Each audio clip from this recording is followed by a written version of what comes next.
Apologies. I'm having a lot of issues trying to go live today. Um, Actually, let me try and attach my mic as well. I'm not sure if you can hear me or see me, but yes, I'm aware that the clock has gone forward, so there's a slight change in the time. So it's 3 o'clock our time and 4 o'clock UK time. So anyway, apologies.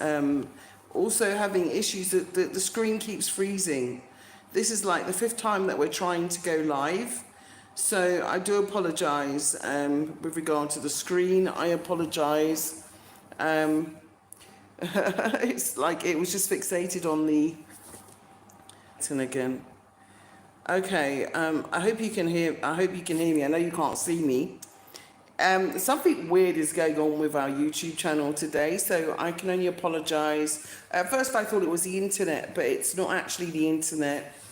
And it just kept coming up saying that we weren't able to go live, So now I've disabled the image, so that's why it's dark, why you can't see me. I've actually been able to connect. So maybe they don't want you to see me, who knows? But anyway, just a quick notice to say we're going to try and fix this error or technical issue. I don't know what it is, because today I wanted to go live to talk to you about having host families, which is really important. And it was very much a part of our transition to being here in the Gambia. It helped us a lot, was having a host family. So I want to do it properly when you can see me, and I can share more information. So it's just a very quick broadcast to say I'm really sorry we're having these technical issues. I'm not quite sure how to fix them, but to be honest with you, we've tried like 5 times and the screen freezes and then it just gets like fixated, but it's not literally, like, it's hard to explain. It's like the screen is getting flipped but in the opposite side, so you can't actually see anything. So anyway, I'm going to try and fix it. And hopefully try and broadcast a bit later. I don't know if there's something technically wrong with YouTube, because I've heard other YouTubers complain about having issues going live as well. So I know this isn't just me, you know. But anyway, anywho, as they say, I'm going to try and continue, because I think it's a really interesting conversation, and I know a lot of things have been happening around the world, especially like this week has been quite an interesting week, and I'm glad that people are standing up for their rights and people are realizing that they just don't want to be in certain places anymore and that they want to come back to Africa. So BlaXit is this channel. This channel is dedicated to your relocation, repatriation, taking you back to your nation, the exit from the West, you know, back to the best, and that's Africa. And that is where I am today. I do apologize that you can't see me. We keep having like screen freezes. It's a brand new phone, so I know it's not the phone. I thought it was the internet, but it's not the internet. So I don't know what's going on with YouTube, because it came up with YouTube error every time I tried, like 5 times to go live. So I'm just wanting to say I apologize for that. But today we were going to talk about host families and how important it is. Now, host family is literally when a Gambian family takes you in, okay? So when you come, you have a family that comes, they take you in, and they help guide you through the process of your repatriation. So the Kajabi family did that to me. That's how I got my surname, Kajabi. And I was also helped by another family. That's how I got the name. I think it was Nyancho. It was given to me by one of our subscribers as well. But I was actually adopted by the Kajabi family. So they helped me a lot, yeah. Realm in the bush, I'm going to say hello. I'm trying to struggle on, because at the end of the day, we're both here.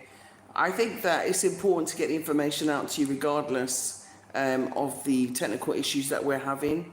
You know, people don't want you to, you know, they don't want you to take your money out of the West, let's put it that way. You understand? And now I'm seeing so many deportations, not just in the US. It's not just going on in the US. So let's not get it twisted thinking that it's not happening. It's also happening in other developed countries as well, you know. And if they don't want us, then let's come home. And Africa is your home. Africa is the place that you can return to. Africa is the place that I live. I live in the Gambia, and I'm loving it, okay? I'm just absolutely loving it. And I wish I'd made the decision earlier on. Sorry, excuse me. Yeah, I wish I'd made a decision a lot earlier on. But obviously,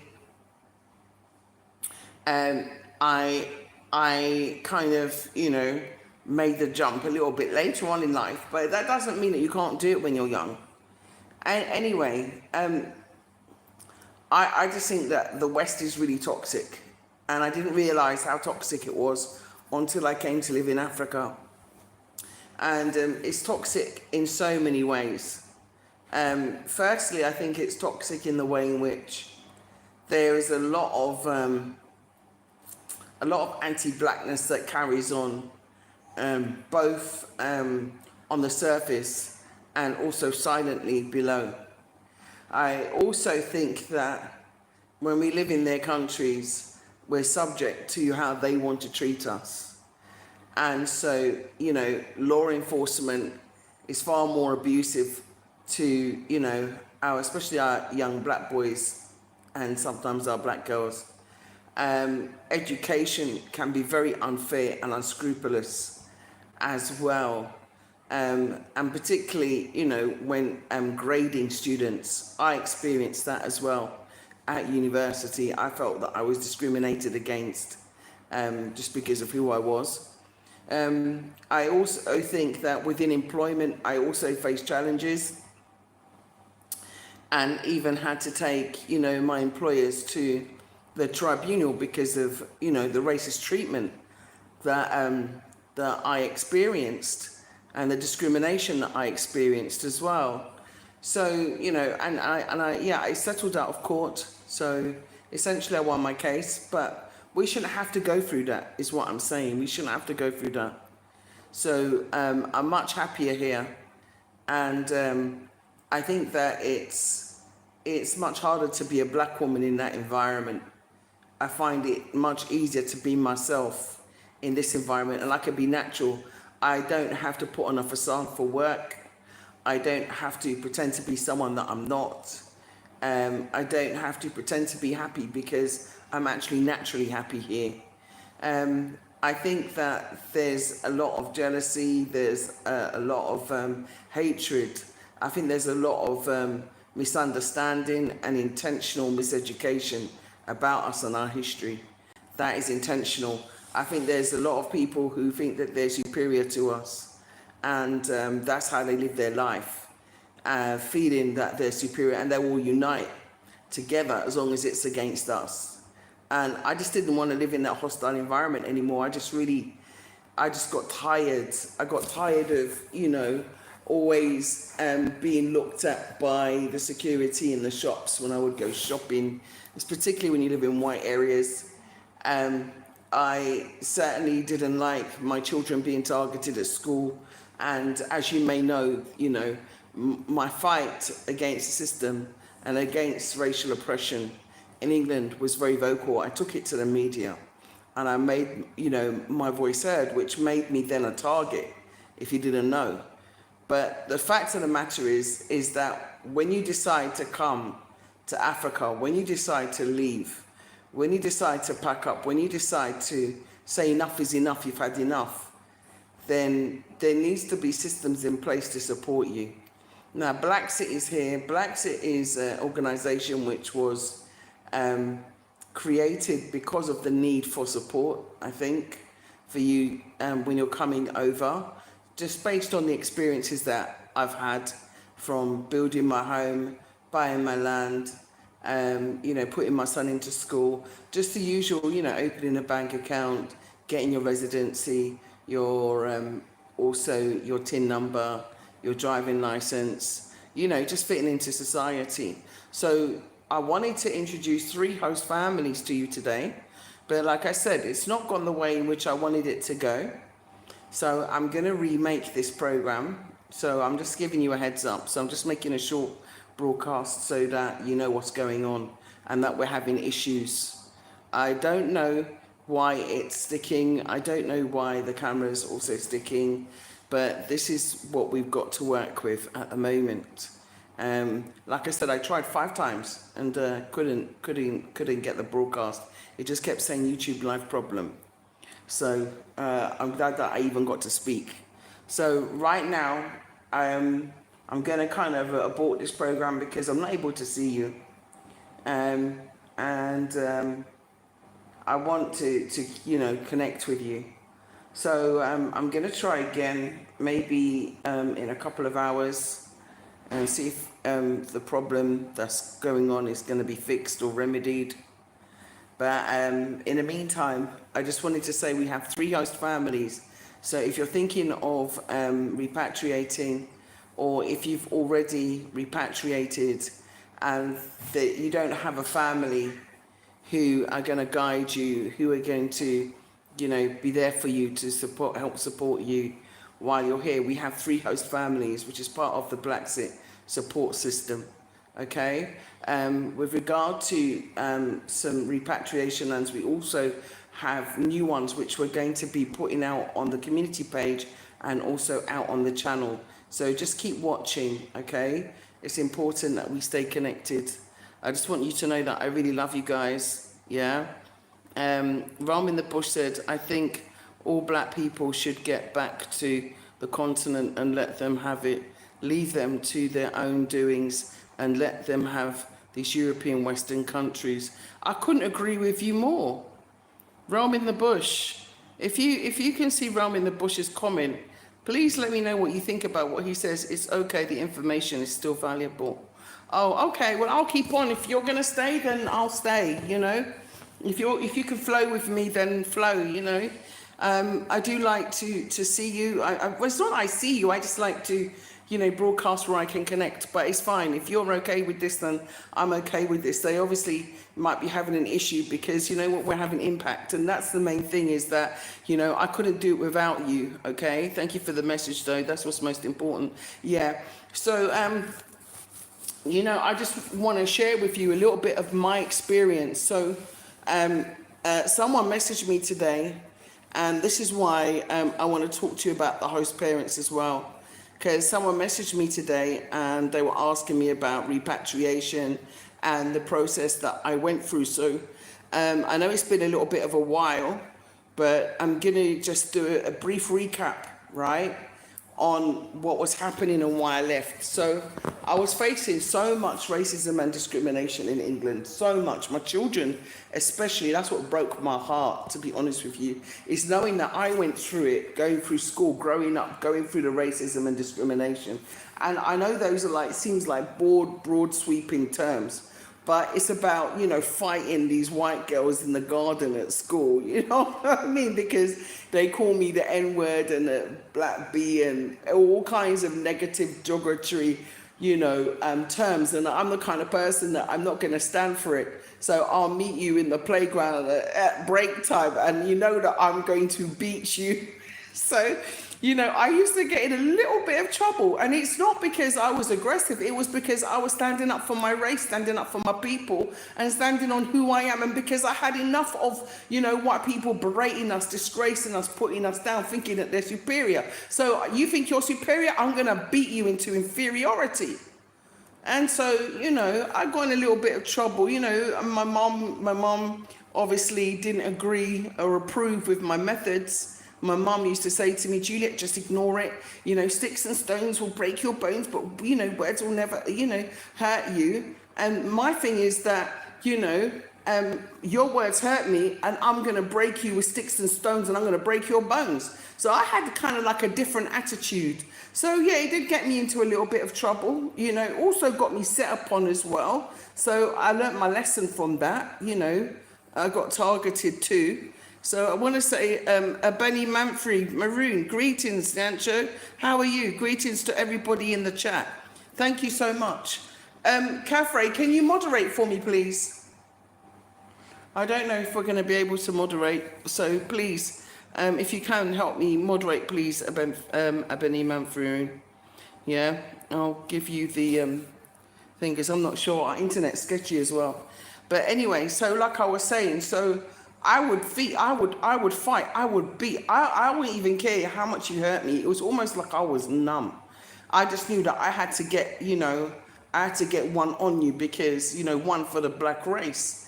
Because I was brought up very much to be black, to be proud, proud of who I am, stand as an African, because my dad was very Pan-Africanist, so I kind of like stood on that. My family still is, and so, especially on my dad's side. So my dad's side is very Pan-African, and my uncle's still very active as a Pan-African. If you know him, Ras El, he's very, very active. Anyway, okay, happy to moderate. Let's see how I do this. How do I give you the rights to moderate? Let's have a look. Let me see. I'm just trying to see how to do it. Okay, just bear with me a little bit. Retouch on. I don't know what retouch is. How do I do the moderation thing? Who are you trying to give it to? Abeni Manfrey Marine. He already is a moderator. Oh, he's already a moderator. Okay, that's cool. Yeah, so I was saying thank you so much, yeah, and welcome Abeni Manfrey Maroon. Sorry that I can't see you today. So it's a bit of a shame, because I do like to connect, yeah.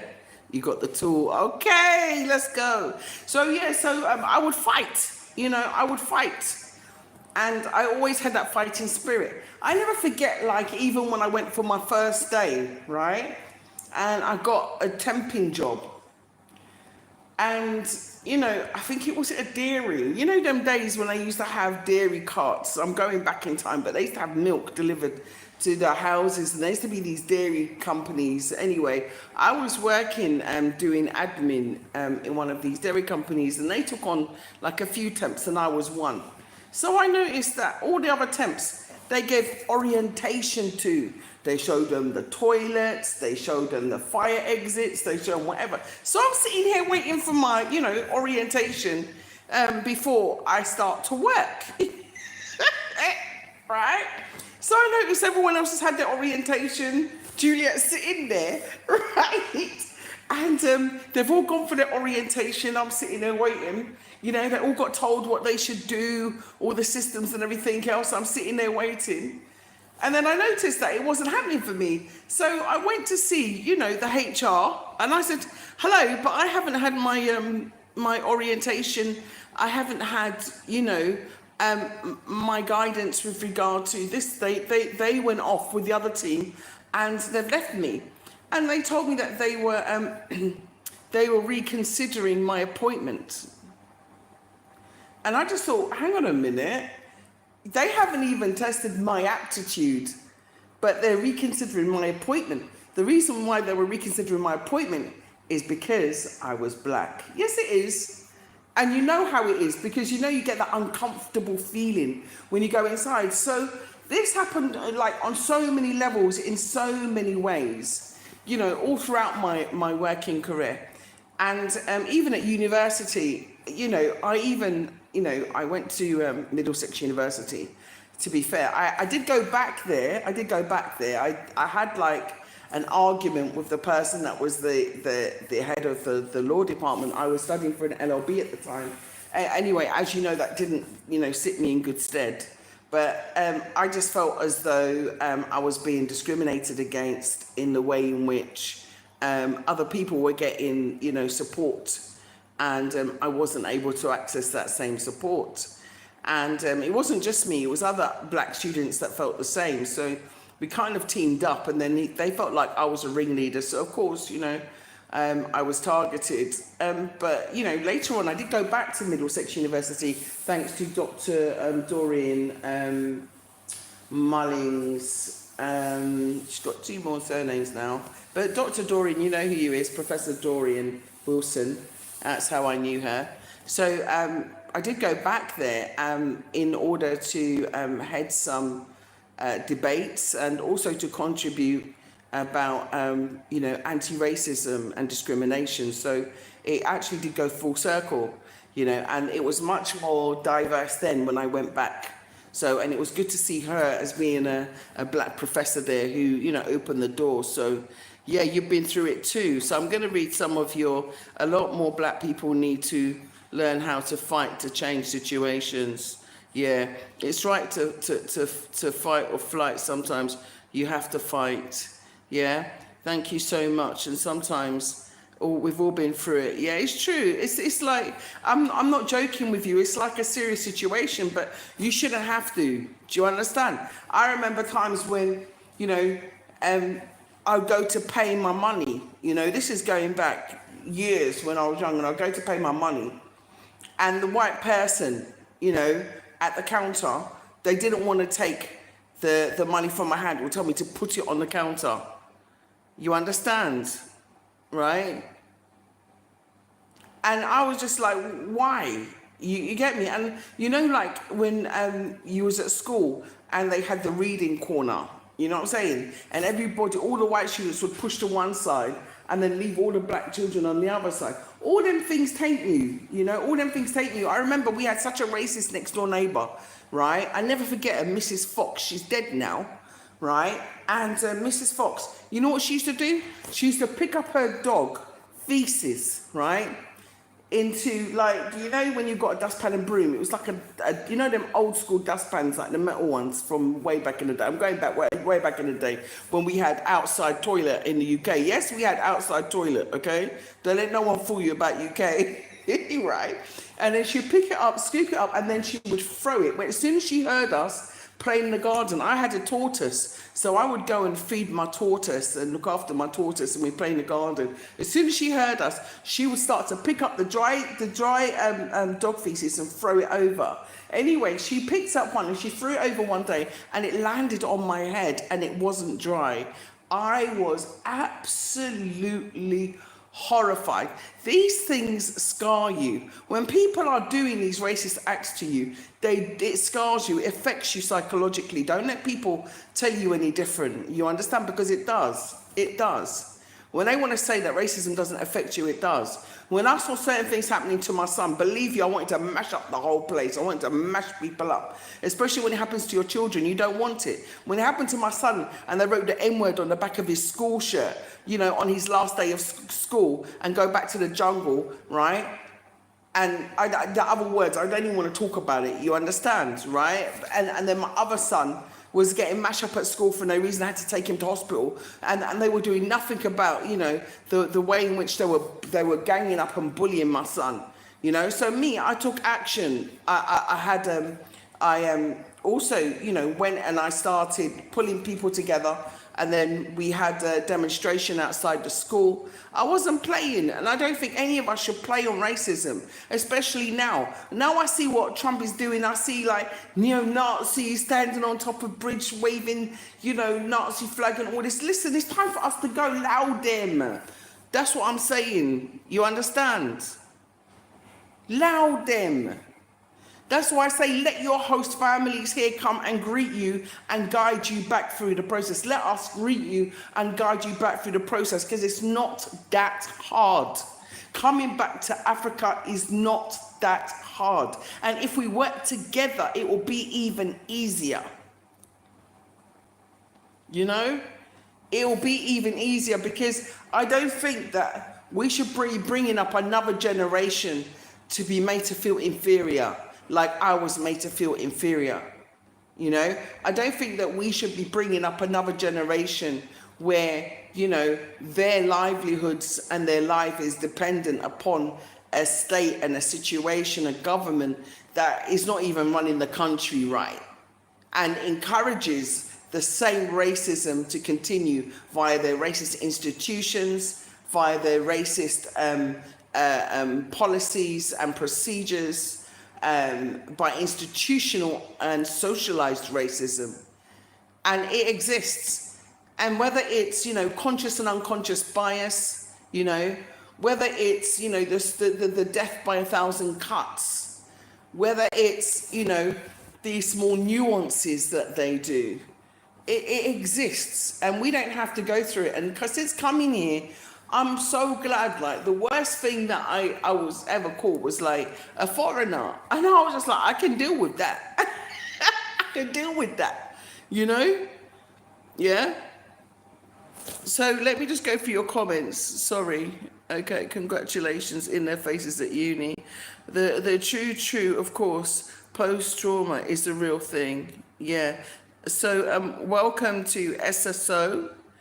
Realm in the bush. So separation is key from them. We should be ready to get away from them, but we have to have some people that are still wanting to be around these horrible people. The funny thing is, Nyancho, many African Americans voted for that dump. That is why Prezi got the position. Yeah, I mean, I watched a program recently that was sent to me by Ray, big up yourself, Ray, which is called Britain is a Dump. If you get a chance, do watch it. It's rather a large program, a long program, sorry. But it's a white man who's breaking down the whole British system and the reason why Britain is a dump. When I said it, I came up against a lot of criticism and a lot of backlash. But now his program gets 2.1 million views, okay? And this is a white man who breaks down everything from the legal system, how it works against the taxpayers. He talks about the health system. He talks about the education system. He talks about, you know, the fact that, you know, there's so many places which haven't been, you know, if you like, reinforced or redeveloped since the Second World War. He talks about so much. He talks about the relegated systems that have been in place to help those that have and to make sure that you deprive the have-nots. So it talks about the whole system, and it's called, I think it's called Britain is a Dump. Yeah. So yeah, you can watch that. But the thing is that, you know, people are complaining about him. But, you know, I heard that Prezi, both his parents were Ku Klux Klan members, high-ranking Ku Klux Klan members. So, you know, for some, like, the apple doesn't fall far from the tree, does it? You understand what I'm saying? Like, we got to think twice. When we're thinking, we really have to, you know, think twice about what we're doing and who we're really putting in power or who we're giving power to. Because it's a complete farce and a complete embarrassment as well. You understand? Because many of us, you know, we knew that we're living in this false facade. It's a complete facade. When we're living in their countries, it's not really real. It's not really our destiny. It's not really where we should be for many of us. I'm not saying all of us. I'm saying the few. Yeah, the chosen few, the ones that know that the motherland, Africa, is the place where they should be, is the place that they need to return to. The same way as, you know, Chinese, they're building up their economy, they're building up their country. We should do the same. We should be building up our economy and building up our people, building up our nation, because we have somewhere that we belong to. They made us feel like we're nomads. We're not nomads. We belong somewhere. Because they took us into enslavement and, you know, made us displaced, doesn't mean that we don't have a place. We do have a place, you know, and Africa is our place. If you want to go and get citizenship for Burkina Faso, I have information. If you go to ADDI, the website there, they have information. But I do know the classification for that as well. If you want to know, I can read it out to you. Just let me know in the comment section. I apologize once again to anyone new that's joining about the black screen. We had a problem. We had problems. I tried 5 times to go live, you know, with my image. It kept saying YouTube problem. And then as soon as it got stuck, the screen got stuck and it was just stuck on the fan. So I tried to turn the camera again and then it got stuck. It got stuck again. So I'm just leaving it. I don't want to chance not being able to communicate with you, because that's the most important thing. But hopefully next week I'll be back live as normal. And I thought it was the internet, but it's clearly not. So I'd like to say hi to Lukia Rawis. Lucia Waris, how are you? That's true. His dad was a grandmaster in the clan. Thank you so much for confirming. So when we know this, and you know the history of the Ku Klux Klan, and for those younger generations who don't, you know, it's our responsibility to remind them, because they changed out of the uniform, the hood and the gown, and you know, and put on suits, doesn't mean that the mindset doesn't exist, because it clearly does. I tell you what, my heart kind of went. You know me, I'm sensitive, so my heart kind of went when I saw those Haitians having to, you know, come off the plane and be deported from America. You know, I just thought, wow, especially after what America's been doing in Haiti. You know, I just thought, wow, look at that. You know, it burnt my heart. It really hurt me. And then I see that, you know, Canada also now deporting Jamaicans. No. So it's time for us, you know, to go back. If the Caribbean's the place for you, it's the place for you. If Africa is the place for you, it's the place for you. Me personally, I love Africa. Yes, my parents are from the Caribbean, Jamaica, you know, and you know, we have a large family there. Big up all of the family there that we have there so much. The Morrison family, Griffiths family, you know what I'm saying? So many families we have there, so many. The Holness family, everybody is there, you get me? Yeah? And so it's important that we keep that connection around the world with our family. But I think what's hurting me at the moment the most is to see the way that the numbers are growing of our young boys, our young men going into prisons. I don't like it. It's just like they're using it as a way of free slavery, another system for slavery. I'd rather that they come to Africa than go into prisons in America. They're turning our young men into, you know, into damaged men, you know. They're damaging them and their sexuality. They're damaging them in their mentality. You know, they're making our men into criminals. So I don't think that they need to be there. So I would love for us to have a program where, you know, we could do something to reform our young men and to make them into, you know, members of society that are doing something positive here. I don't know how you feel. And our children suffer. They're isolated. I'm just listening to Benfi Maroon. Yeah, thank you for the comment. And our children suffer.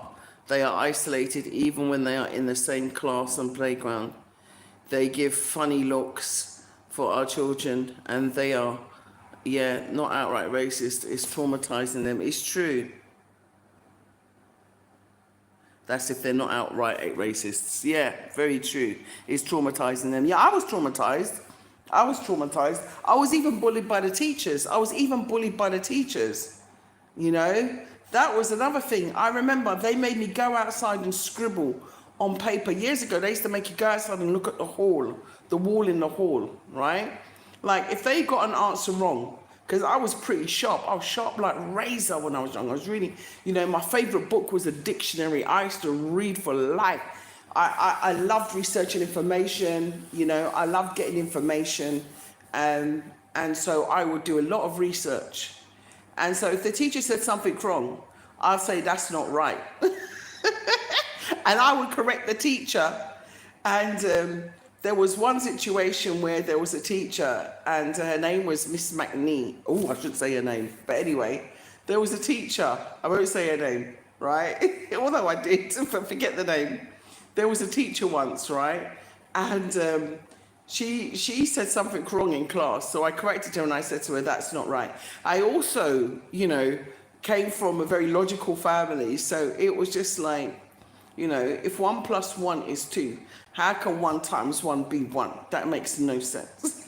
like, you know, and so I would question things. So I can 2 times 2 be 4, but 1 times 1 be 1. Does that make sense to you? It don't make no sense. So I would refuse. If it's not logical, I am not taking it on board. And so my brain was outside of the box. And so I corrected her one day, and I knew that something was going on between her and another teacher, because I was very observant. I would look at body language and so on. So when she corrected me and then she told me off, right, when I corrected her, sorry, and she told me off, I got really upset. And then she called me up to the desk. You know when they call you out of your desk? Because I had my arm in the air and she was ignoring me. So I just called out the answer and I said, "You're wrong. That's not right. That's not correct. That is not correct. You're teaching us, wrong information." Yeah, so she called me up to her desk and she said to me, she's going to call my parents and all this and that, and she's going to send me to the headmaster's office. And I told her I don't care, because I know that I'm right. So then she said to me, "Right, go straight to the..." So I turned around and I looked in her face and I said to her, "You're a nymphomaniac anyway." And oh my gosh, did I get it. She sent me straight. "You're a nymphomaniac anyway." And then they sent me, they didn't even know I knew what that word was or what it meant. But oh yeah, I studied the dictionary. I had words for them, yeah? I had words for them. So I got to the headmaster's office, yeah, and he's passed away. His name was Mr. Jones. He's passed away. But anyway, I went there and he said to me, "Do you know why you're here?" So I said, "Yes." I said, "Because I know the truth and I know the facts, and I'm intelligent and I'm not silly, and she's not teaching us correct information." And so he said to me, "No, you're here for calling her an nymphomaniac." I said, "That was after the fact." So anyway, my mum got called to the school, and my mum was kind of used to it by now.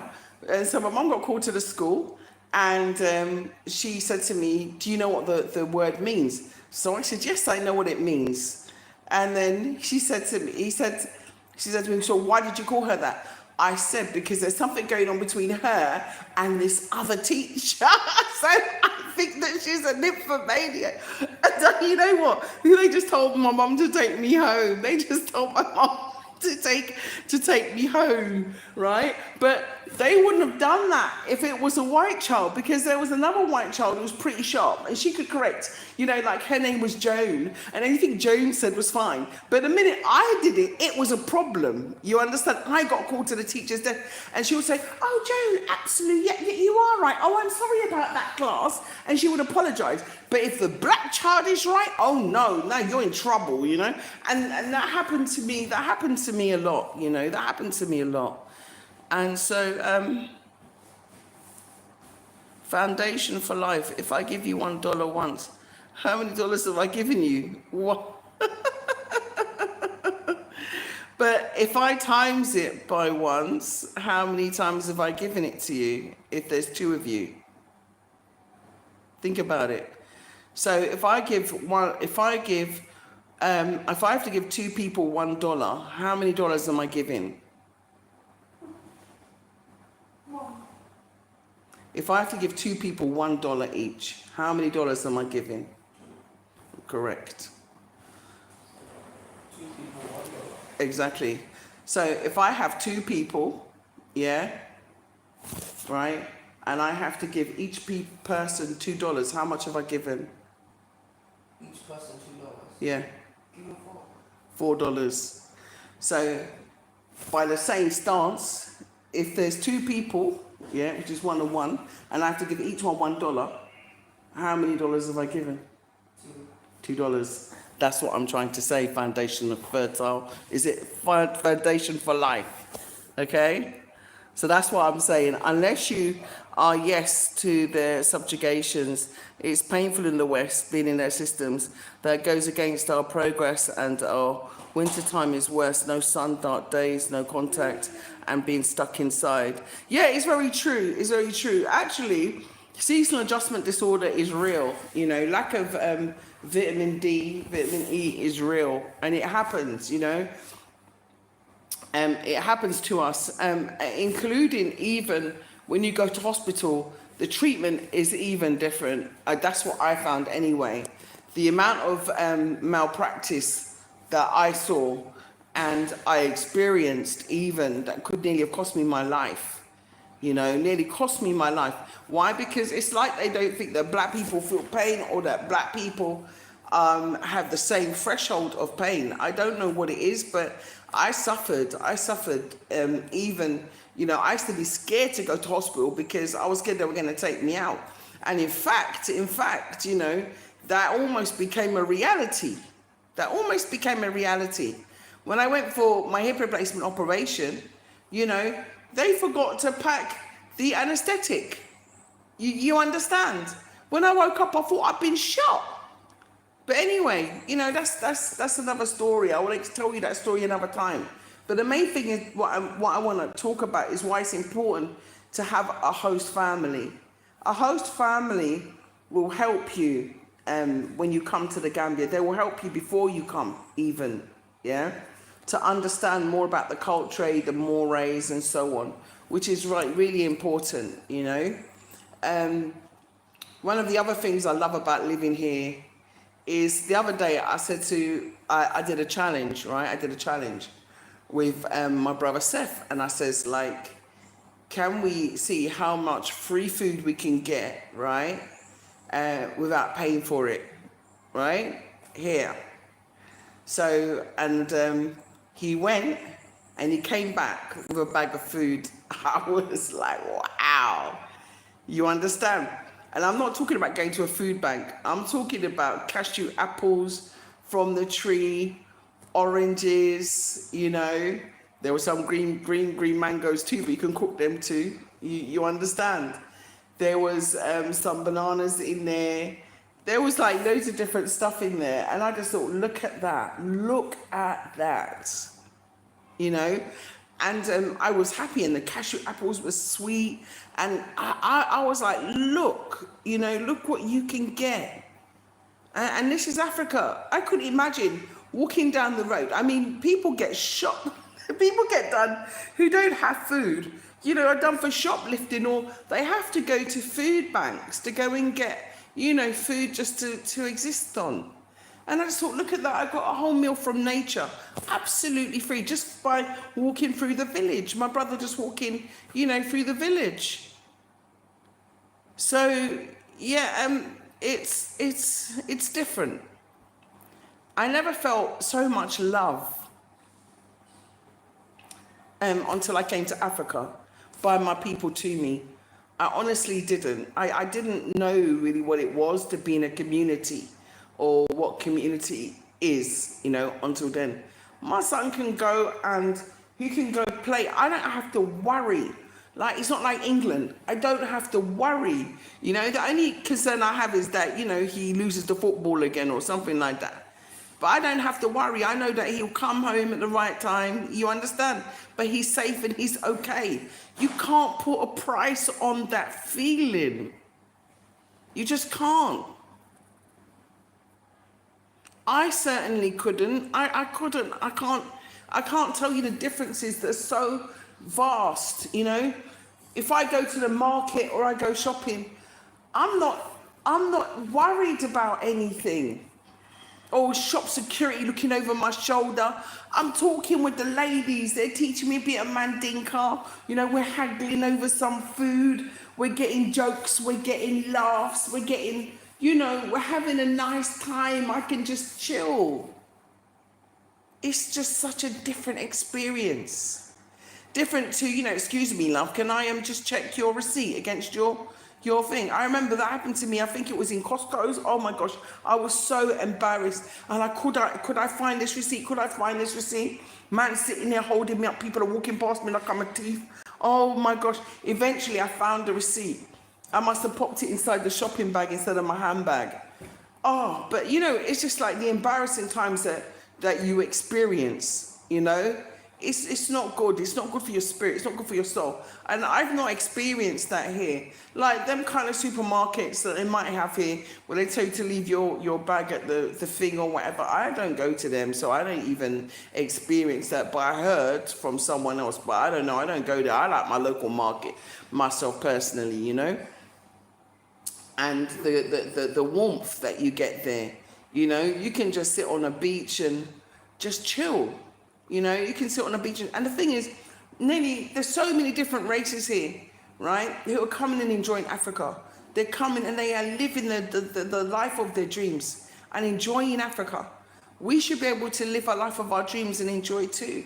You know, we are entitled. Yes, you are entitled. You know, they always say, oh, why do you feel so entitled? I feel entitled because I'm African. I feel entitled because Africa is my home too. I feel entitled because, you know, Africa is our birthright. That's why I feel entitled. And I'm entitled to be African. I'm entitled because, you know, I come and I'm part of an African race which, you know, are amazing. I've seen, you know, people critique me for things that I've said, right, which have been true. And try and make me look like I don't know what. But what I've said has been true. You understand? But anyway, listen, it wasn't really supposed to be a long broadcast, but I ended up being on here for over 45 minutes. And chatting. But this is why I want you to have a host family. A host family can help you. You can go there for dinner, sit with the family.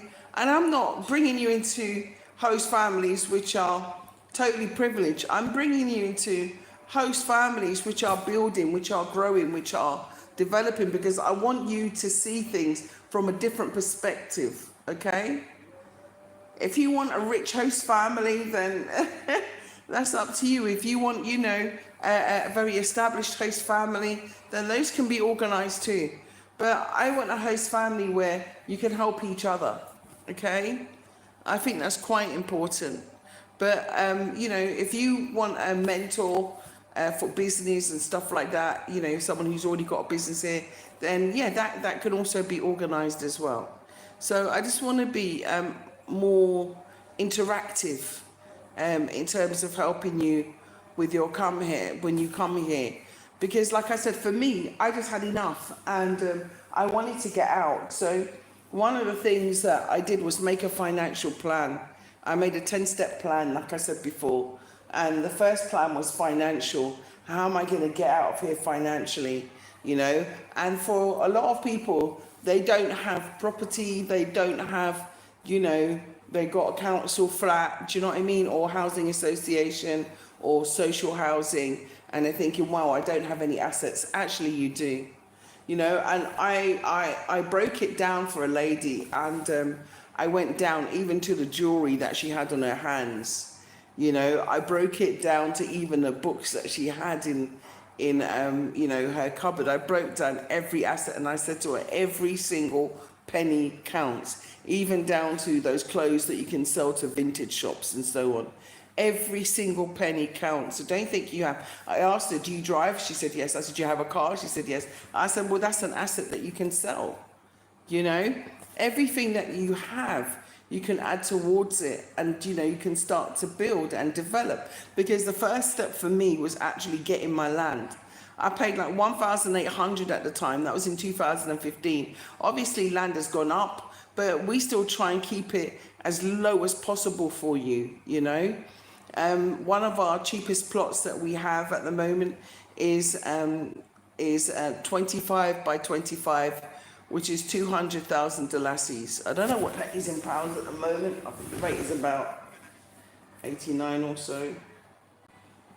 I don't know what the rate is out there, but I know the rate here, the last time I checked, was about 89 or 90. So 200,000 dollars divided by, let's say 90, is 2,222. And 25 by 25 size property. So my land is 25 by 30. 25 by 25 is 625 square meters. 30 by 20, oops, what have I just done? By 20 is 600. So it's just a bit larger than my compound that I live on. So you can still get, so it's still good value for money. Do you understand? It's still good value for money. I don't know what that is in dollars, so I don't know what the rate of the dollar is. But it's still, you know, to think that you can go and put your home on there, or, you know, and you can build small, slowly, okay? I told you I will guide you through the process as well, right, regarding it all. So We have those plots, which are 25 by 25 for 200,000. And this land that, you know, I'm talking about, I am the owner of the land. What we've tried to do via BlaXit Group and also with myself is to make sure that we pre-own the land so that there are no issues with it, okay? So this is my own land that I bought for repatriation processes. Processes, did you what I said? Purposes, I meant to say, okay? And so that's what I tried to do. I tried to land bank for you because I knew that land would be going up because you can't get land for that price anymore. So that's just how it is, you know, but we try to do everything to preserve the lands and the estates that we bought so that you can have them, okay? So, you know, if you're interested, and even if you want to do a payment plan, that's fine. We do organize payment plans if you're not able to pay up front, okay? So that's not even a problem for us, okay? So once you've got your land, the next thing you want to do is just to do all of the processes regarding the land. And that can take some time depending on what area it is and if the area is expanding, etc., etc. Because there are certain areas in Gambia where, you know, other villages or towns are expanding into other areas. So they put embargoes on just while that is happening so they can organize the boundaries of one town or village with another. So that happens. So sometimes when you hear stories about stuff, it's not that, it's just a process and it's going through a process, yeah? And that's what's caused land disputes sometimes. That's why it's good for them to do it. Also, you've paid your local taxes. You might want to get a fencing permit. If you want to put up a local fence, you don't always have to put up a completely walled fence. That reminds me, I need to call somebody. I just remembered. I forgot to call somebody about that. My memory's just coming to me now. Yeah, so sorry, as I said about the walled fence, it reminded me that it was someone I had to contact for somebody else that I forgot to do. So it just brought a memory back. So yeah, once you've done that, you've got your fencing permit, yeah, which you need your alcali transfer for. Yeah, alcali transfer is basically your deed of transfer. That's your land deed. That's really the most important document that you get with regard to your land. If you don't have that, then you don't have ownership, because that's what transfers ownership to you of your land, okay? So I will go into detail maybe in another program, because it's like 53 minutes in now. So, you know, there's other lands that, as you know, you can pay as you go for, which are in Gunjur. And as you know, Gunjur is becoming very pricey now. So please, if you get the opportunity to get land in Gunjur, take it with both hands, especially if it's reasonable. So there is payment schemes, because Gunjur is a coastal town, and I really want us to try and get there, because so many other people from other nations are establishing their own tourism there, and I want us to establish our own. I really want it to be a premier place for our investment in Gunjur. So that's really, really important. There is one fenced place there, which is a lovely compound, which is in Gunjur. The location is like one compound in from the highway, so it's ideal. The size of it, I think, is like 20 by 42, something like that, by 20 by 55 by 8, because it's got a road going into it, but it's fenced. It's in a great location. And the price I'm not sure of. I'll have to get back to you on that, because it was being valued, so I wanted to find out, you know, what the valuation was, so that I can see if we can reduce the price for you. So yeah, there's a lot of opportunities. There's a lot of opportunities that I want to bring forward for you, and you know, there's going to be lots more in the future as well. And also, I'm going to start trying to introduce job opportunities as well that we can do to you all, so you can see what job opportunities there are, whether it's teaching jobs if you're a teacher or nursing, and also to let you know what the salary is, just so that you know, and also what the cost of living is as well, because salaries are lower here than they are in the UK, okay? Because the cost of living also is lower, but you know, the salaries aren't in comparison to definitely England. So there's always a way to make sure that you supplement your income here, okay? And that's called rabba rabba. Rabba rabba is buying and selling, okay? So, you know, which is what most people do. As you know, I used to have my shop called 50/50 when I first came here, and that was my pound shop, yeah? And it done quite well, actually. And even now, I still rabba with regard to small stock. Not a lot, you know, just small items. And I give a lot to charity, to be honest with you. I think I give more than I sell. But, you know, that's my heart. I can't help it. And the lady that I spoke to you about, who was unable to get out, and she really wants to come to see her land, and she hasn't been able to get out to see her land. Glad to say that I'm definitely going to help her with her flight to come to the Gambia.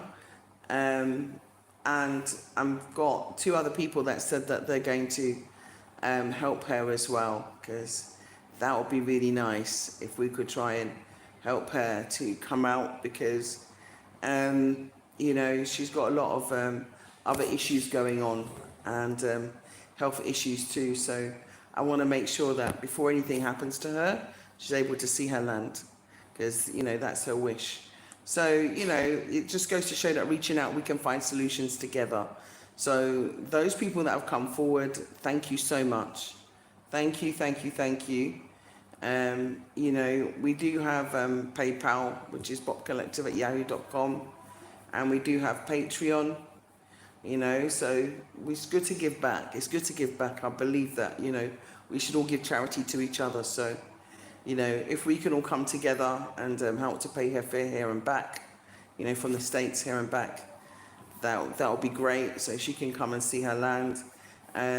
Accommodation-wise, like I said, I'm sure we'll sort something out. So I just want to say thank you, BlaXit family, for coming together with us on this. Thank you for those, you know who you are, that reached out to also help with your generosity and your kindness. Thank you so much.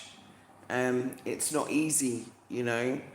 It's not easy, you know, especially when you face a lot of misfortune, and you know, a lot of things are going wrong in your life, you know. We all want things to go right in our lives, and sometimes we all need a helping hand. We need someone to understand. So that was important that we did that. So that was on the last program. I just want to say thank you for everybody that reached out to help, yeah? So I want to say hi to Wandaz Makalo. I want to say hello to Timmy Turner. Can you make a video of people who have resettled so we can see? Yeah, sure. I love to do that, actually. To be honest with you, some people don't want to be on social media, and I can understand why. I mean, you know, to be honest with you, I never faced so much jealousy, envy, criticism, lies, slander, libel, defamation, character assassination, outright dishonesty, discrimination, and you know, just absolute you know, hatred until I came online. So I can understand, and when I mean that, I'm talking about from my own people, yeah?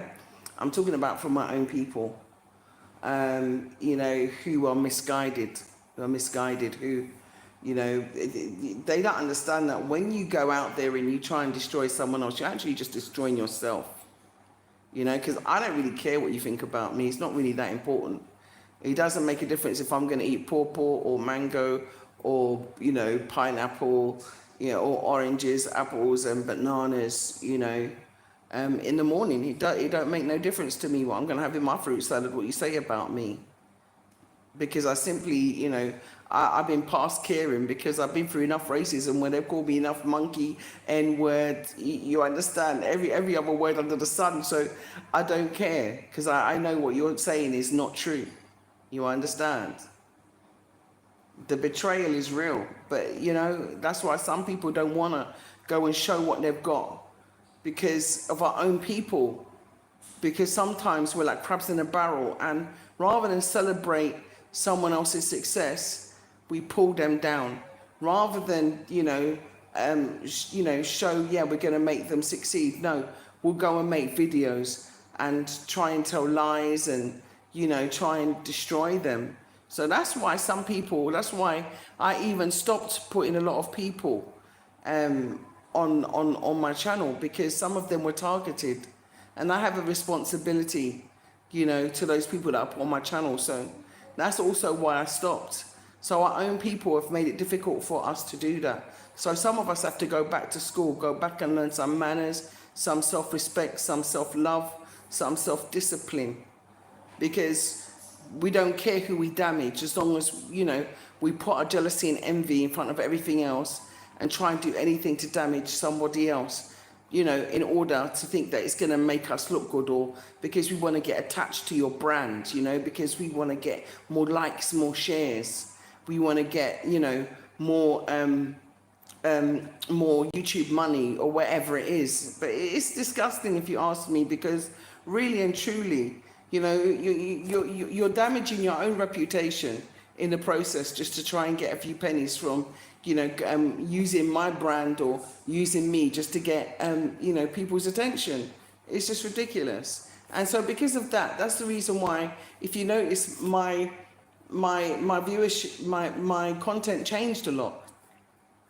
Because people were then weaponizing and going against, you know, the very same people that I encouraged to come out here. They didn't come out here in order, you know, to become vloggers. They didn't come out here to have, you know, to be picked upon by vloggers. They just wanted to come out here and live their peaceful life. So if that means me not putting a spotlight on them, because there's a lot of them that are successful and doing well, you know, I would love to show. But, you know, I also don't want them to be, excuse me, let's have a drink. I also don't want them to be targeted. I don't want them to go online and, you know, they've also got families and stuff back home. And they don't always want the system, you know, Big Brother, to know where they are and what they're doing, because sometimes they can target them for tax and all kinds of things. So I can understand it, yeah, and that's the reason why. So I would love to make more videos of people who have resettled. And if you actually go back in BlaXit, you'll see that I made plenty of videos in the past, yeah. That's to you, Timmy Turner, okay? Rum in the bush, give us entrepreneurship ideas that we can do, what's good for what's needed there. Yeah, to be honest with you, Gambia especially is like a blank canvas in many ways, because there's always a need for more in many areas. And so I have made a program before on ideas, business ideas of what to do in Gambia. I've actually made a program. So if you go back through BlaXit, you will see that I made a program about ideas of what you can do. So entrepreneurship ideas are things like, there's been more private schools now, which I'm grateful for, because it was a bit elitist to a degree where some people, you know, weren't able to take their child to a private school because of the cost. So I've seen that there's been sprouting up these middle kind of supplementary schools, which aren't really that expensive, that offer really good education. So education is always an area. Education training is always an area where there's always a need. whether it's IT, whether you're training people to trade on the stock market. You know, there's always that need. There's a need to help with pyrolysis and recycling, and I'd say like those kinds of contracts, recycling contracts. Also, I would say, you know, some people have come from the UK and have been involved in road making and construction. Some people, entrepreneurs, have come and gone into retail and open like supermarkets and businesses, eateries, restaurants. And I would say, whatever you're doing, think about the local market, think about the local people.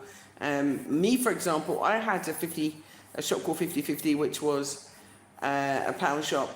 Basically, it was a pound shop. But I also sold ice cream because I love making ice cream. So I also sold ice cream, and I had the house that I rented had 2 kitchens. So I used one kitchen that I used exclusively, you know, for making the ice cream. And we had like, I think 2 freezers or 3 freezers. So I was able to make it and then bring it to the shop. But we didn't have a generator at the shop, so if the power went, I'd have to run back with the ice cream back and forth. And we used to make popcorn. We used to sell loads of stuff. So what I did was I went to the wholesaler. I've forgotten what they're called now.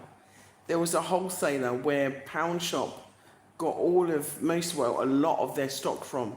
So I went directly to the wholesaler and got stock from that. I also went to another place where they used to sell like second, slightly, you know, damaged stuff, like t-shirts that would have just like a small detail wrong with it. So I went and I like got loads of things that I could put in my shop that I could sell cheaply, that were like brand new. So that's what I did. I also went on these free recycle sites and these other sites that, you know, where people are giving away furniture and what have you, and you know, good furniture, and I collected them and bought them and sold them. I was also collecting loads of bikes to give to the children. I didn't really sell many of those. I mainly wanted to give them to children in the provinces that had problems getting to school. So I had like a quarter of a container just of bikes. So many bikes I collected. Old bikes from bike shops, recycled bikes people didn't want. So we just recycled them and used them here as well. Other business ideas is obviously transport. Transport is always business here for that, whether it's a taxi or a bus. But you also have to be very vigilant as well, particularly when other people are in charge of, you know, controlling the money for your business. So I would say that always be in control of the money on your business to make sure business thrives. Okay. What else is good? There's so many things that you can do. Farming is excellent. Agriculture as well, particularly when you have export contracts. That's also very good. I would say clothes making as well, because people still wear clothes that are made by a tailor here as well. You have your clothes made, especially at certain times of the year. So that's also good. Manufacturing of fabric is also good, because a lot of it is imported, or fabric that is printed in Holland and so on. So it'll be good to have some locally made fabric. Food also is also good. There's always a market for that, and so you can also sell food in the open market as well. You know, just work with the locals. This is what I have to say. Work very closely with, you know, find people that you can trust. Just don't like trust anybody. You have to build a relationship, okay? You have to know that you can trust them. That's the reason why the host family is so important. My host family helped me so much because I could trust them. They helped me with the first BlaXit Kabilo. Kabilo is like meaning as in area, yeah? And the first BlaXit Kabilo is like, I think nearly 500 or over 500 plots. And it was my brother that helped me, you know. It was my brother that helped me. Let me call him out, Lamin Kajabi, you know, and my family, the Kajabi family that took me in. They're the ones that helped me to do everything. So that's why I say the host family are very, very important. The host family also, you know, helped me to do schools programs to give to schools. My host family also, you know, teach me the language Jola, yeah, Kasumai Keb. So they also, you know, taught me dishes. My adopted mum here as well, she's wonderful, she's great. You know, we operate by sign language. She doesn't understand, even when I try to speak Jola, she doesn't understand me. But she's lovely, you know, and I get invited to weddings and family events and so on and so forth.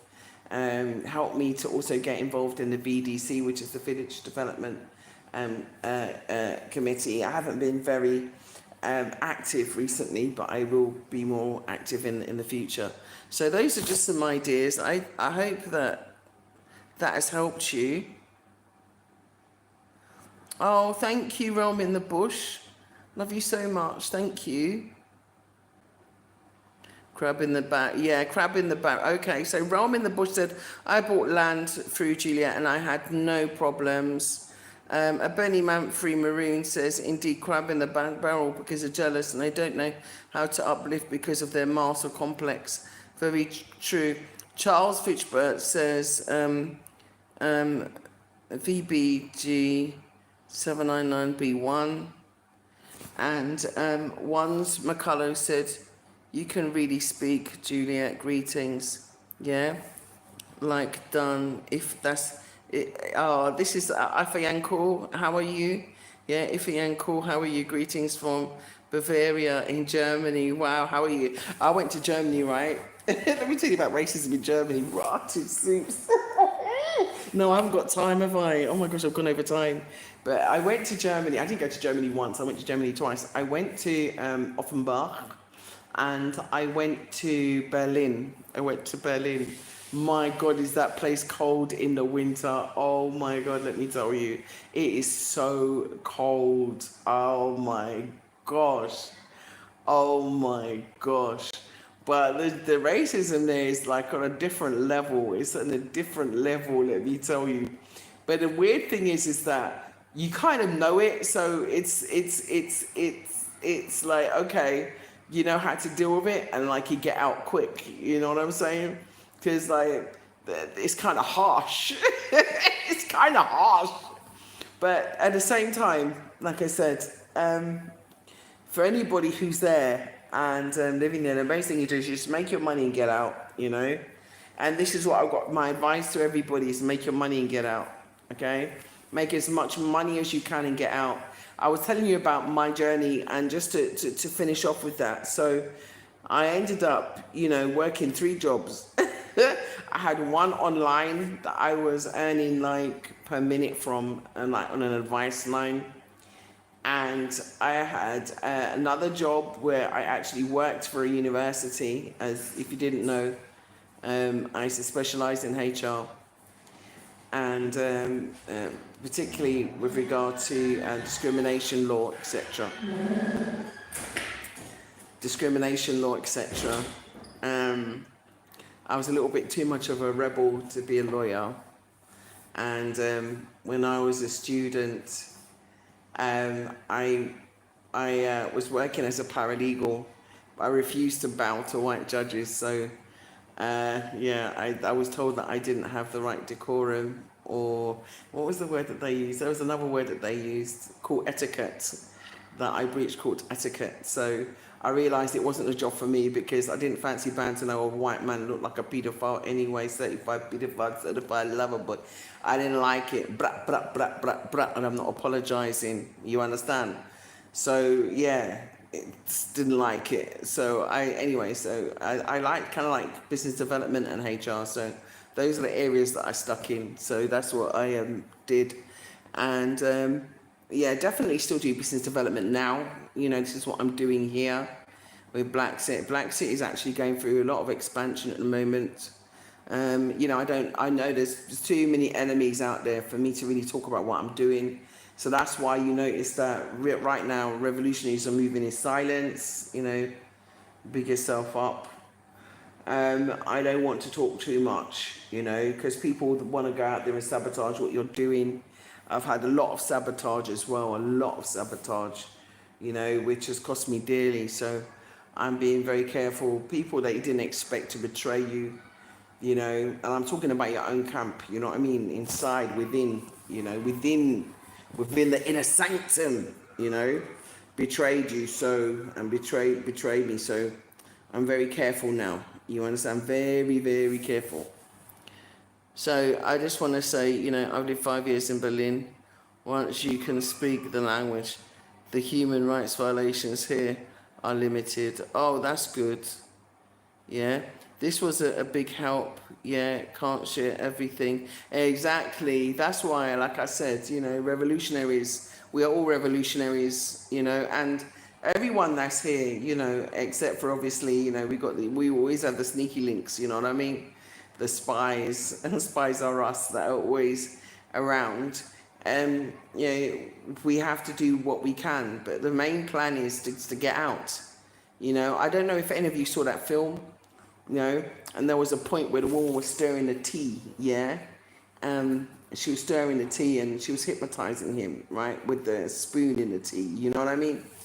And I do, and then he went to that sunken place. I feel like something's going on like that with us, where we're just waking up from some kind of hypnotic spell, where, you know, we've been delusional. I swear, it's like we've been delusional. They made us think that there was the best and here was the worst. While they came here and then bought all the best beach land and all the best beach areas, all the best coastal areas, coastal villages like Gunjur and so on, while they sat there stirring with us, telling us that England is the best, while we're just working for them to build up their homes. We're just working for them so they can come out here and get their land and have their holiday homes. You know, while we stay in the cold, they're here sun shining on the beach. Yeah, it's time for us to break that delusion. It's time for us to realize that, no, we don't need to have these 25 years mortgages with them. Allow them. We save our money. We get out. You understand? We don't need to have their big fancy cars anymore. Yes, I know people have said, Juliet, you're a hypocrite. Look at your car, blah, blah, blah. No, I'm not being a hypocrite because it was just a 4x4 that I could get to run here. You understand? Because rainy season, you need a 4x4 for certain areas. And where I go looking for land, I go everywhere. So I have to have a car that can get around. And anyway, but that's another story anyway, because, you know, I want a G-Star. I want, you know, I want an African-made car, if I truth be known, you know. So, you know, the day will come when I will get one, for sure. So what I'm saying to you is that these are important steps, right? Making sure that you can put aside a little money, right, each week. Yeah, if you want to come on a payment plan with us to get land, come on a payment plan and get land. Yeah, the 25 by 25 plots are excellent value for money, okay? If you want to, you know, work alongside us to help you with that step to step out, we do it. And the thing is that, you know, I've been doing this for how long? The only thing I've ever charged for, right, is business development. That's because it's very intense, okay? And so I have charged for business development. But I have not charged, like, with regard to repatriation and helping people over. Okay, I've not charged, and I've been doing this for what, since 2019 till now, right? That's the realist. And I was doing trips before that from the UK to here, and I was still promoting Africa when I was in England. So, you know, at the end of the day, people can say, "Oh, you're a fool. You don't know your value. You don't know your worth." No, it's not that. I know that if I help you, right, to get here, that is my repayment. My reward is you coming here. That is the vision. That is the This is, for me, I feel like I'm on a divine mission. I swear to you, I feel like I'm on a divine mission. It's like my ancestors said, slap there, sit there, do it. And so that's why I take pride in what I do, and it's important to me. It's really, really important to me. I've seen so many people do so many wicked and evil things. You understand? To try and pull me off of my path. Try and delay me, try and create delays, try and,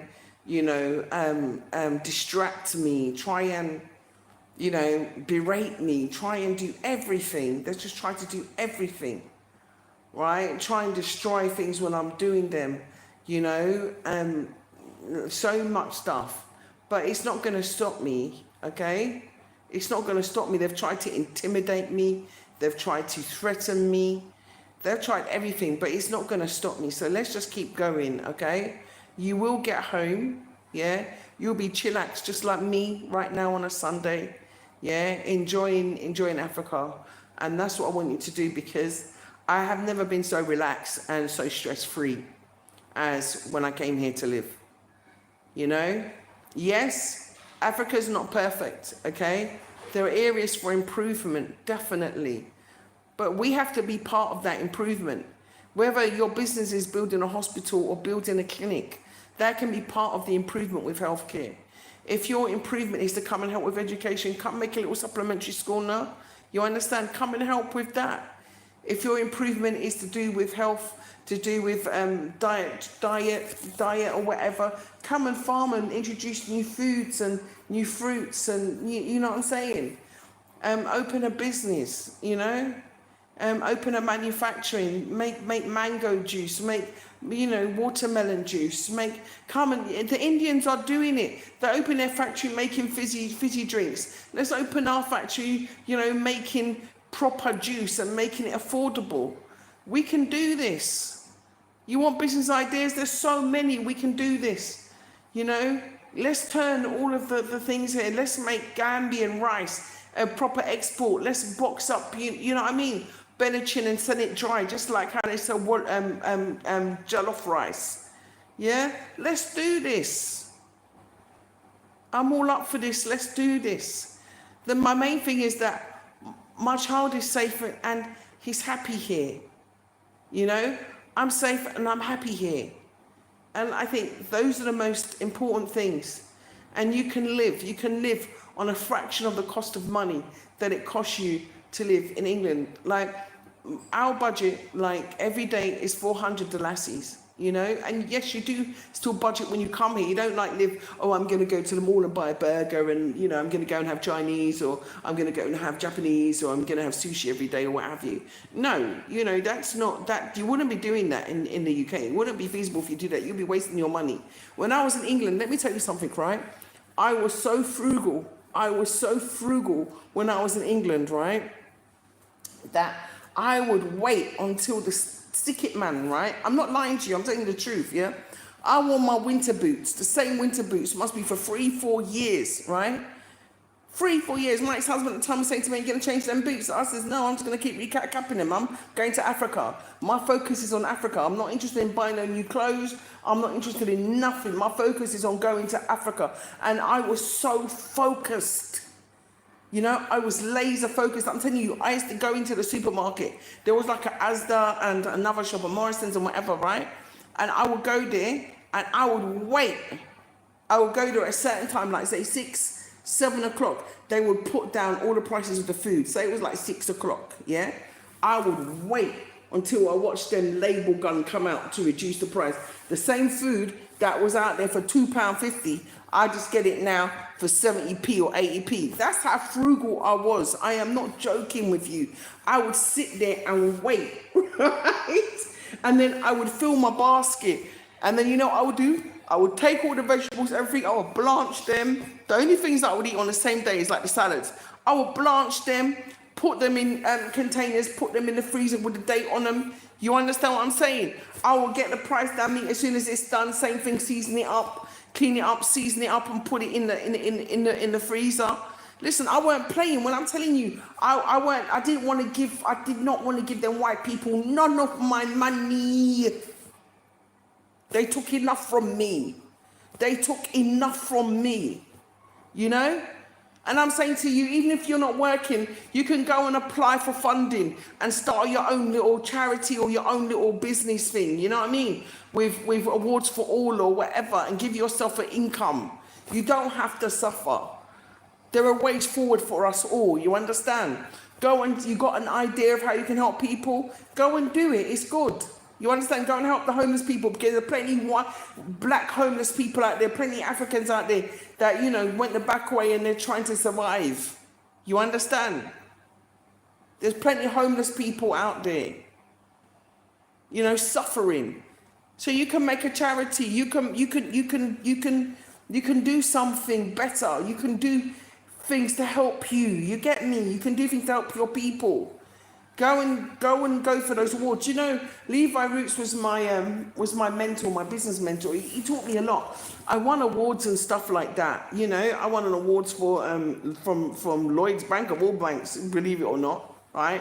As a social entrepreneur, and he helped me. He helped me a lot, right? But one of the things that he just said to me is that, you know, don't wait on people to give you an opportunity. Take it yourself.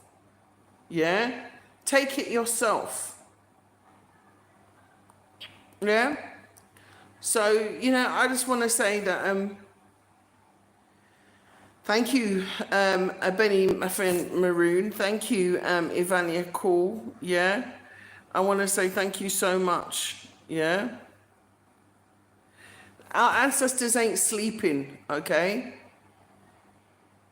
Yeah. Our ancestors are not sleeping.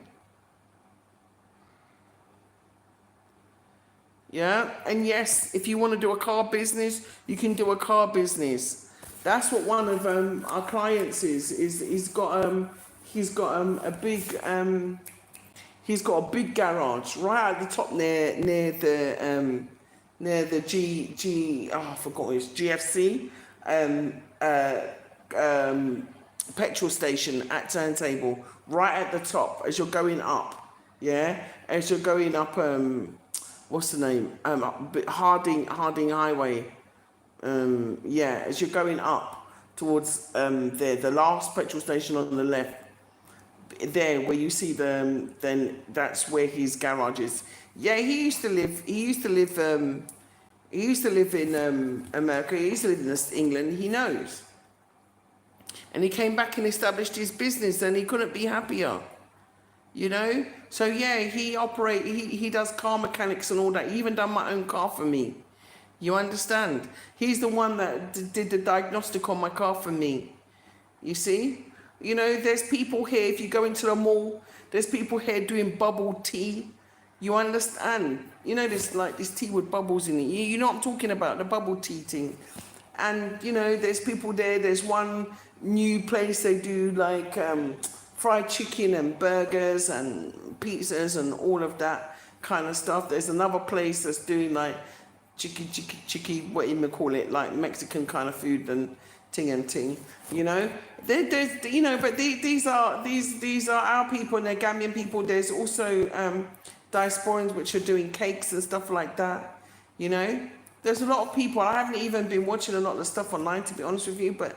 You know, the only thing I tell you not to bring in, right, is guns and stuff like that. As you know, I did a warning video recently, just to be, you know, straight on everything. Just don't bring in contraband, okay? That's the only warning. Just don't do it. It's very peaceful here, you know. I mean, I live here. I don't drink. I don't smoke. You know, I live a nice, peaceful life. You might call it boring, but for me, it's not boring. I watch Netflix just like you do from time to time. You know, I catch a series and the series catch me, you know what I'm saying? Sometimes I watch some of the Nollywood as well. I love them. You know, I'm doing the same. I'm doing the same as you.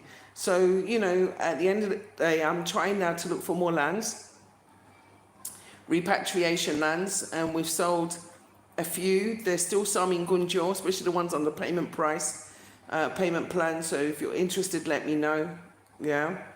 And I'll put you in touch with that. Yeah, things here are slower. They're not like England, I'm not going to lie to you. If you're looking to, you know, race and run at 100 miles an hour, it's not going to work because people would be telling you straight, I'm going for prayers, and I'm going to have a tire.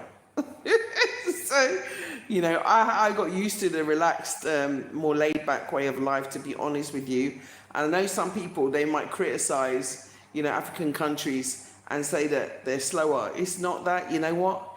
It's called, you know, having work-life balance. And I think that's really important.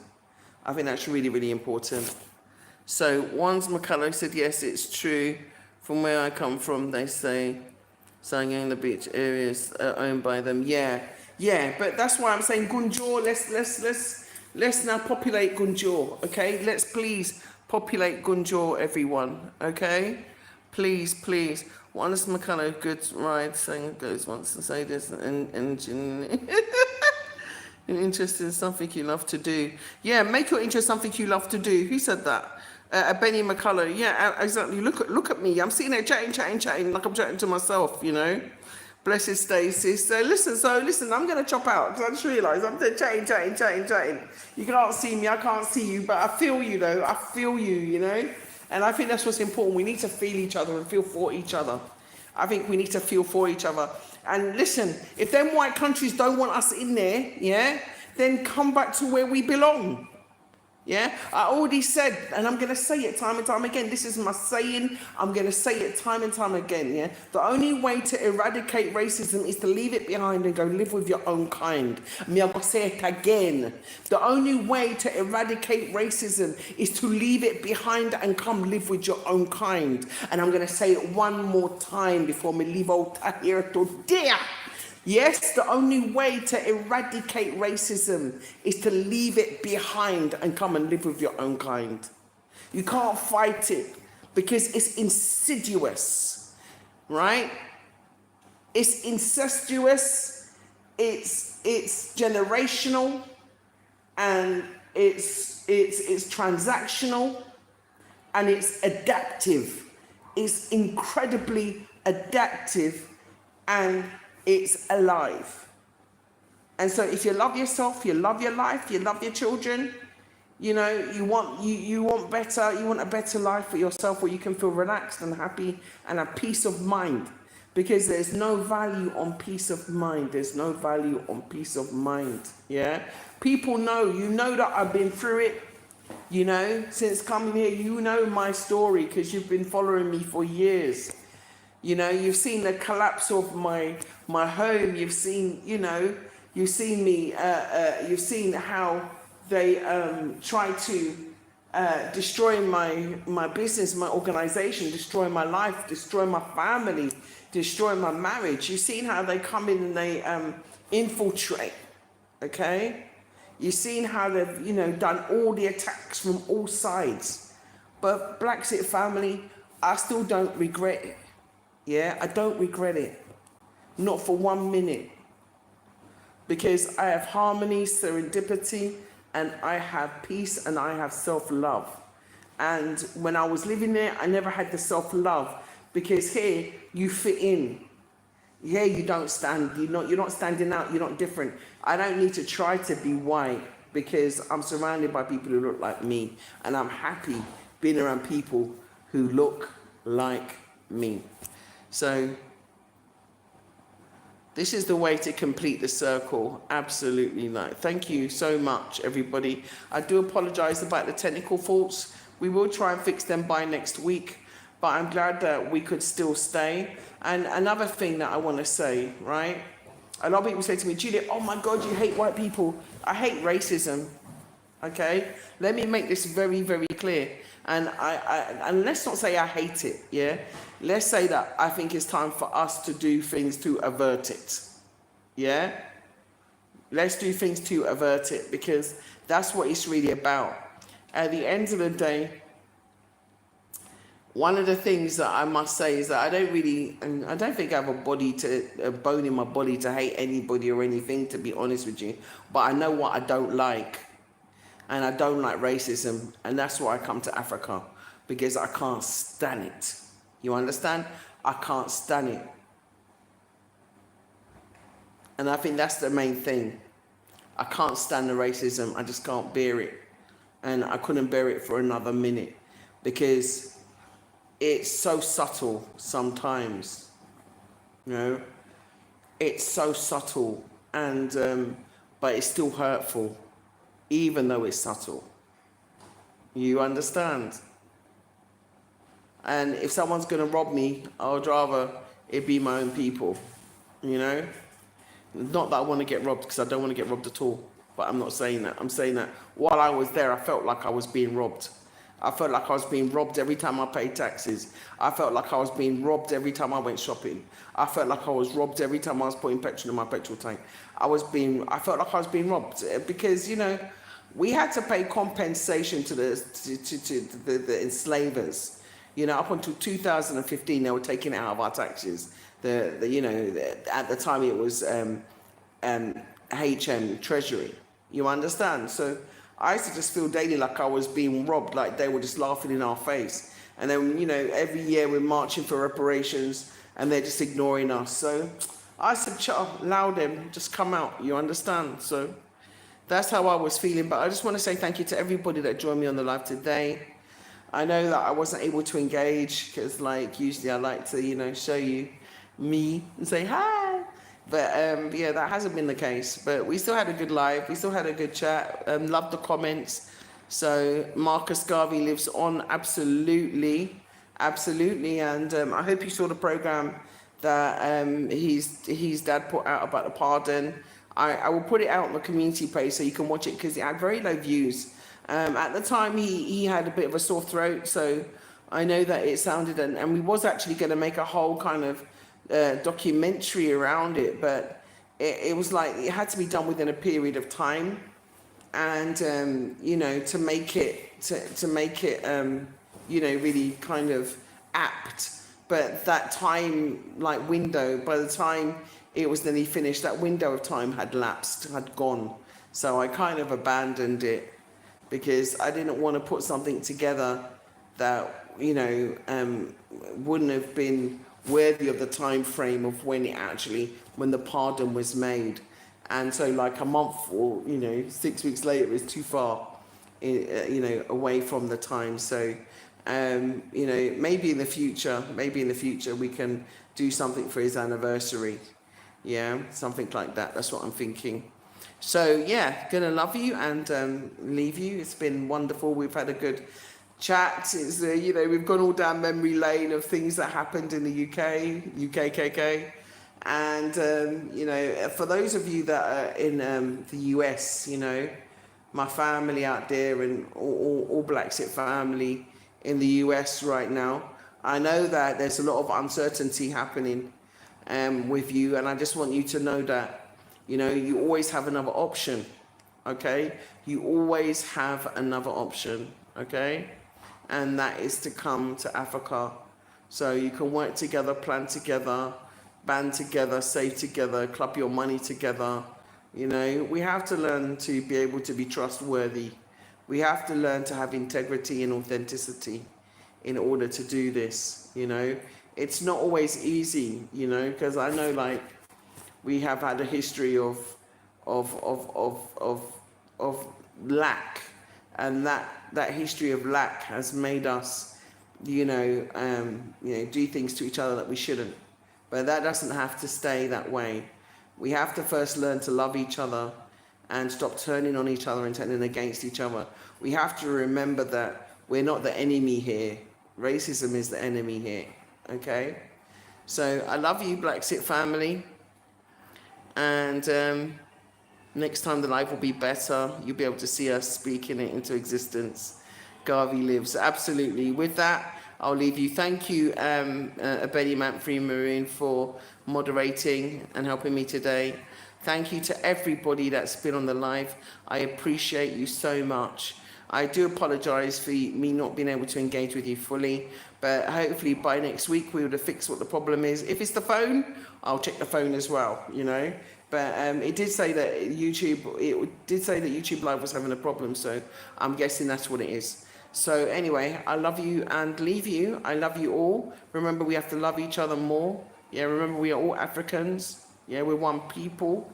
Yeah, there's from one continent. Yeah, and one love and one destiny. All right, big yourselves up. And thank you. Big loves in the chat. Big hearts in the chat. Big hearts in the chat. Big hearts in the chat. Give me a few more thumbs up. I love you too, one does. Yeah. Thank you, Antonia Mace. Take care, Sister Juliet. Thanks for the encouragement. Rome in the Bush says, just because you want to be around your own does not mean that you hate anybody. Exactly. Rome in the Bush, big yourself up. I love that. One love to you, yeah? You know, I'm pro-African and I'm pro my own people. Yeah, pro does not mean anti. You understand? And I have many more aunties now. Okay, love you. Take care. See you next week. And you will hopefully see me definitely next week.